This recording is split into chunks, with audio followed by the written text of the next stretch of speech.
घोंसले के भीतर दो नन्हे बच्चे चिंकू और पिंकू भूख के मारे बिलख रहे थे। मम्मा, भूख लगी है, क्या कुछ खाने को मिलेगा मम्मा? पेट में कुछ नहीं है मम्मा, कुछ ला दो ना। चिकी की आंखें भर आईं। हे भगवान, मैं क्या करूं? कैसे बताऊं कि बारिश शुरू हो गई है, लेकिन मेरे बच्चों का रोना मुझसे देखा नहीं जाता। भीगूंगी, गिरूंगी, चाहे जो हो, लेकिन इन्हें भूखा नहीं देख सकती। रुको मेरे लाल, मम्मा कुछ ले आएगी, चाहे जान ही क्यों ना चली जाए। परंतु एक बात याद रखना, जब तक मैं नहीं आऊं, घोंसले में से बाहर भी मत देखना और बाहर भी मत निकलना, समझ गए ना? चिड़िया खाना लेने के लिए चली जाती है। अब इन दो बच्चों की माँ घर पर नहीं थी और बच्चे घोंसले में अकेले थे। उनके लिए यह पहली बारिश थी जो उन्हें किसी अजूबे से कम नहीं लग रही थी।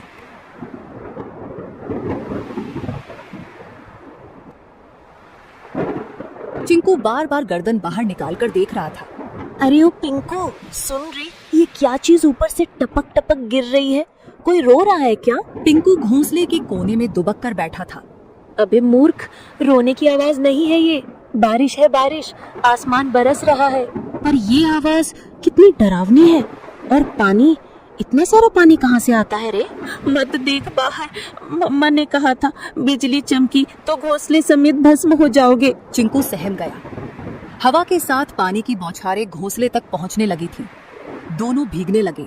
मम्मा कब आएगी पिंकू? भूख लग रही है यार, और डर भी। पिंकू कुछ नहीं बोला। उसकी आंखों में चिंता थी। मम्मा ने कहा था कि अगर मैं देर से लौटूं तो घबराना मत, चुपचाप बैठे रहना, डर से बड़ा कोई शिकारी नहीं होता। चिकी चिड़िया को जंगल में कुछ गेहूं मिले। उसने वो गेहूं को अपनी पतली टांगों से पकड़ा और तेज बारिश में फिर से बच्चों के पास लौटने की ठान ली। बारिश और हवा में अपना जोर दिखाना शुरू कर दिया था। उसे ना चाहते हुए भी एक पेड़ की डाल पर बैठना पड़ा। हे राम, बच्चे अकेले हैं, घोंसला खुला है और ये बारिश बढ़ती ही जा रही है।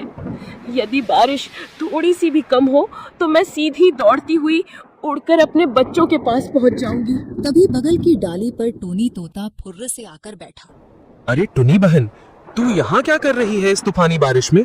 तुम्हें होश भी है कि बच्चे अकेले हैं? टोनी भाई, क्या करूं, उड़ नहीं पा रही, पंख गीले हो गए हैं। बहन, कल की बात बताऊं? मैं कबूतर बहन के घोंसले के पास से जा रहा था। क्या हुआ वहाँ? बहन, एक सांप आया था, बहुत लंबा और काला, चुपचाप डालियों के पीछे पीछे सरकता हुआ सीधा घोंसले तक पहुंच गया। फिर किसी ने देखा नहीं? मैंने देखा, मैं ऊपर ही उड़ रहा था। जब देखा कि सांप कबूतर के बच्चों के ऊपर झपटा, मैं चीखा जोर से, सांप सांप। सब पक्षी इकट्ठा हो गए, लेकिन तब तक बहुत देर हो चुकी थी। वो दो बच्चों को निगल गया बहन। चिकी सन्ने रह गई। टोनी का चेहरा भावुक हो उठा। और जब कबूतर बहन आई ना, वो तो जैसे पगला गई थी। अपने घोंसले के पास आई तो देखा कि एक बच्चा खून से लथपथ पड़ा है और दो तो दिख ही नहीं रहे थे। वो बार बार पुकार रही थी, मेरे बच्चे, मेरे लाल, कहाँ चले गए तुम? उसके आंसू रुक ही नहीं रहे थे। अपने बचे हुए एक बच्चे को उसने पंखों में दबा लिया और फिर चुपचाप बैठ गई, जैसे दुनिया ही खत्म हो गई हो उसकी। मैं बता नहीं सकता कितना दर्द था उस माँ की आंखों में। टुनी की आंखें भर आईं। टोनी बोला, तू समझ रही है ना बहन, ये बारिश सिर्फ पानी नहीं लाती, भूख से तड़पते शिकारी भी लाती है। जल्दी निकल, पेड़ों की आड़ लेकर जा, मत रुक अब। चिकी चिड़िया उड़ती है और अपने घर की ओर जाती है। बारिश चल रही थी, लेकिन अंधेरा गहरा था और ठंडी हवा अब भी तीर की तरह चल रही थी। बस कुछ ही दूर और, चिंकू पिंकू मेरा इंतजार कर रहे होंगे। तभी सामने से दो काली परछाई आई। ओए चिड़िया रानी, कहाँ चली बारिश में? चिकी चौंक गई। सामने दो शिकारी पक्षी रास्ता रोककर खड़े थे। आज तो किस्मत चमकी है, बारिश में भी नसीब ने हमें गरम गरम चिड़िया भेजी है। आज हम चिड़िया तुझे खा जाएंगे। अब चिकी चिड़िया के सामने यह नई मुसीबत आई थी।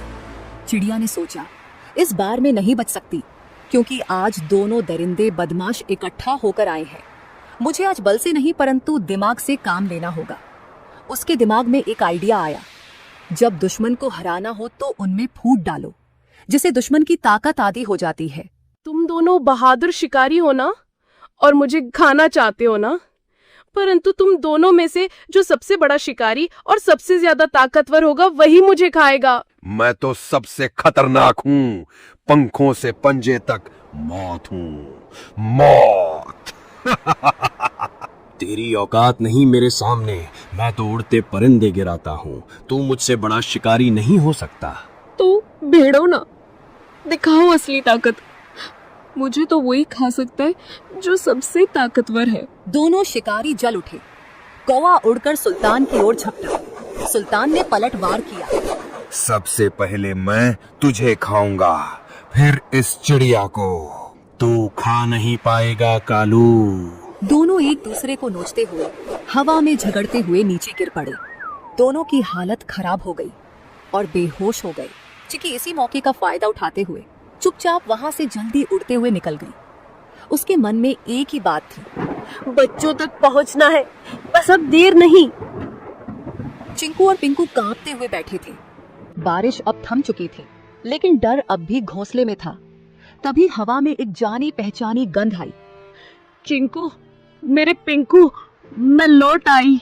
मम्मा, हम कब से राह देख रहे थे कि आप कब आएंगी। मेरे लाल, तुम दोनों ठीक हो ना?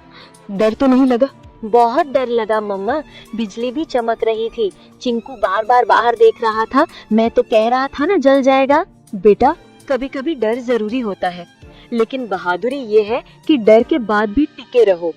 तुम दोनों ने बहादुरी दिखाई। पंखों में छुपाए हुए गेहूं को निकालकर मजेदार खाना बनाया और बच्चों को दिया। बच्चों ने भूख के कारण खाना खा लिया। अगली सुबह बारिश तो रुक चुकी थी, लेकिन घोंसले में सन्नाटा था। सूरज की हल्की रोशनी घोंसले में पड़ी तो चिकी ने देखा चिंकू एक कोने में पड़ा कांप रहा था। उसकी आंखें आधी खुली थी और शरीर तप रहा था। चिंकू, ओ बेटा, क्या हुआ तुम्हें? मम्मा, बहुत गर्मी लग रही है, पूरा बदन जल रहा है। हे भगवान, बुखार इतनी तेज, अब मैं क्या करूं? मम्मा, चिंकू को क्या हो गया? ये तो बोल भी नहीं पा रहा है ठीक से। चिकी ने खुद को संभालने की कोशिश की, लेकिन उसकी आंखों में आंसू भर आए। तू ठीक हो जाएगा बेटा, मम्मा यही है, कुछ करेगी, कुछ जरूर करेगी। उसने चिंकू को अपने पंखों में लपेट लिया। दिन भर वो उसके पास बैठी रही, चिंकू को साल भी दे दी। अगली सुबह जैसे ही सूरज निकला, टुनी को पिंकू की हल्की खांसी सुनाई दी। मम्मा, मुझे भी कुछ अजीब लग रहा है, सर भारी है। नहीं, अब तू भी? ये क्या हो रहा है मेरे बच्चों को? हे भगवान, मैंने कौन सा पाप किया? भूख मिटाने चली तो बारिश आई, बारिश में निकली तो शिकारी आए, और शिकारी से बचकर आई तो अब ये बुखार। क्या मेरी ममता की परीक्षा ले रहे हो तुम? पिंकू और चिंकू दोनों अब मम्मा के पंखों के बीच पड़े कराह रहे थे। चिकी का मन टूटा हुआ था, लेकिन आंखों में अब भी एक जिद थी। नहीं, मैं हार नहीं मानूंगी। मैं माँ हूँ, और माँ कभी घोंसले में बैठकर अपने बच्चों को यूं मरता नहीं देख सकती।